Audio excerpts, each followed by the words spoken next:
Hello दोस्तों, आज फिर से एक जबरदस्त कहानी लेकर आई हूँ कि कैसे मेरे नौकर ने किया।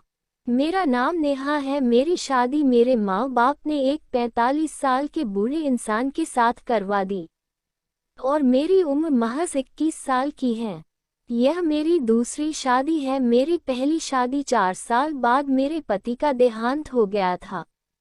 सभी लोगों ने मेरे बाबा को यही कहा कि अभी तो इसकी पूरी जिंदगी पड़ी है, इसलिए इसकी दूसरी शादी करवा दो। क्योंकि मैं एक विधवा थी, इसलिए मुझे कोई दूसरा लड़का नहीं मिल रहा था। इसलिए मेरे बाप ने एक 45 साल के व्यक्ति के साथ मेरी शादी करवा दी थी। मेरे पति अधिकतर अपने काम के सिलसिले में व्यस्त रहते थे और जैसे ही जब काम से वापस आते हैं तो थकान का बहाना कर कर सो जाते हैं। मैं अपने पति के बिना अकेले बिस्तर पर तड़पती रहती हूँ। मुझे पति का सुख कभी नहीं मिला, क्योंकि मेरा पहला पति तो कुछ ही दिनों के बाद मर गया था और अब मेरा दूसरा पति मुझे वह पति का प्यार दो ही नहीं पाता था। मुझे वैसे तो दिन भर कुछ भी काम नहीं करना पड़ता था, क्योंकि घर में एक नौकर रखा हुआ था। एक दिन हमारे नौकर की तबीयत थोड़ी खराब हो गई, इसलिए वह अपने बेटे को अपनी जगह कुछ दिनों के लिए काम पर भेज दिया था। अगले दिन जैसे ही हमारे नौकर का बेटा आता है तो उसको देखकर मेरे होश उड़ जाते हैं, क्योंकि वह दिखने में कतई भी नौकर की तरह नहीं लग रहा था। एकदम गठीला मजबूत शरीर, उस पर से गोरा रंग, काली काली आंखें, वह किसी फिल्मी हीरो से कम नहीं लग रहा था। मैं बहुत देर तक तो उसको बस ऐसे ही निहारती रही। तभी एकदम से नौकर के बेटे ने मुझे कहा, मालकिन, मैं मुकेश काका का बेटा हूँ। पिताजी ने मुझे यहाँ पर काम करने के लिए भेजा है। पिताजी की तबीयत थोड़ी खराब है, इसलिए मैं कुछ दिन काम नहीं कर सकते। मैंने मुकेश काका के बेटे को घर के अंदर बुलाया और खुद जाकर मैं कुर्सी पर बैठ गई। मैंने मुकेश काका के बेटे से काफी इतराते हुए पूछा, तुम्हारा नाम क्या है और तुम्हें काम के सिवा क्या क्या करना आता है? तभी मुकेश काका के बेटे ने कहा, मालकिन, मेरा नाम मनीष है। मैं घर का सारा काम काज बहुत ही अच्छे से कर लेता हूँ। तभी मैंने मनीष की तरफ शरारत भरी हंसी हंसते हुए कहा, अच्छा, घर का काम तो कर लेते हो तो ठीक है, लेकिन तुम्हें यह मालूम है ना, घर का काम करने से ज्यादा जरूरी अपने मालिक और मालकिन को खुश करना होता है। क्या तुम अपनी मालकिन को खुश कर पाओगे? तभी मनीष ने हैरानी के साथ मुझसे कहा, मालकिन, मैं अपना पूरा काम ईमानदारी से करूंगा और कोशिश करूंगा कि आप लोग मेरे काम से खुश रहे। फिर मैंने मनीष को उसका काम समझा दिया। अपना काम पता चलने के बाद मनीष तुरंत ही अपने काम पर लग गया। मैं अधिकतर बैठी हुई मनीष को बस ऐसे ही देखती रहती थी। एक दिन मेरे पति को काम के सिलसिले से शहर के बाहर जाना था, लेकिन मेरे पति इस बात से बहुत परेशान हो गए। जब मैंने उनसे उनकी परेशानी की वजह पूछी तो उन्होंने मुझसे कहा कि पहले जब भी मैं काम के सिलसिले में बाहर जाया करता था तो मैं मुकेश काका को तुम्हारे पास छोड़ जाया करता था। मुझे किसी भी तरह की कोई फिक्र नहीं होती थी। मुकेश काका का नाम सुनते ही मैंने अपने पति से कहा, अरे कोई बात नहीं है, तो मनीष तो है ना, मनीष रात को मेरे पास रह लेगा। आखिर वह भी तो हमारा नौकर है, वह मेरा ध्यान रख लेगा, और उसके होते हुए आप फिक्र क्यों करते हो? मैं अपना ख्याल अपना रख लूंगी। फिर मेरे पति ने मनीष को उसका काम समझाकर और उसे हिदायत देकर कि वह मुझे छोड़कर कहीं पर भी ना जाए, और मेरी सारी बातें माने और काम के लिए निकल गए। अपने पति के जाने के बाद मैं अपने रूम में आराम से लेट गई। मैं अपने बिस्तर पर लेटे लेटे तड़प रही थी। मुझे समझ नहीं आ रहा था कि मैं मनीष को किस तरह से अपने दिल की बात बताऊं। मैं दिल ही दिल में मनीष को चाहने लगी थी। जब से मैंने मनीष को देखा, मेरे दिल और दिमाग में बस मनीष का ही ख्याल आता रहता है। मैंने मनीष को कितनी बार अपने दिल की बात बताने की कोशिश की, लेकिन मनीष अधिकतर मेरी ऐसी बातों को अनसुना कर दिया करता था। और आगे बढ़ जाया करता था। मुझे समझ नहीं आ रहा था कि मैं मनीष को किस तरह से अपने नज़दीक लेकर आऊं। फिर मेरे दिमाग में एक विचार आया।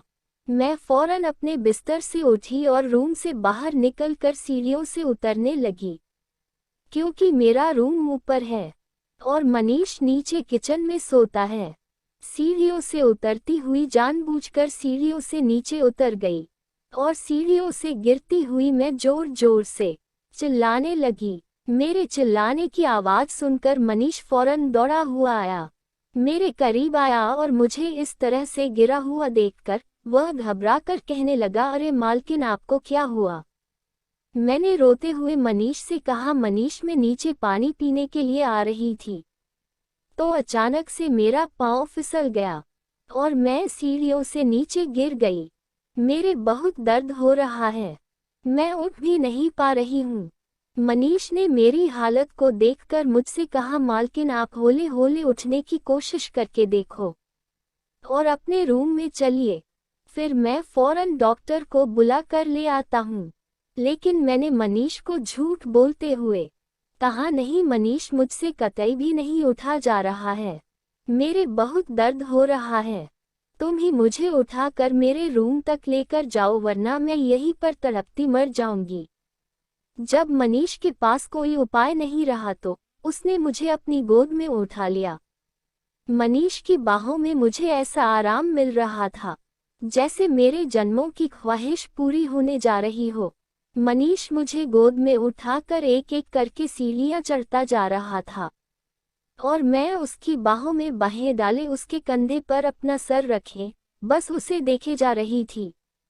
मनीष को देखकर ऐसा लग रहा था जैसे मेरा मनीष को इस तरीके से देखना उसे अच्छा नहीं लग रहा था।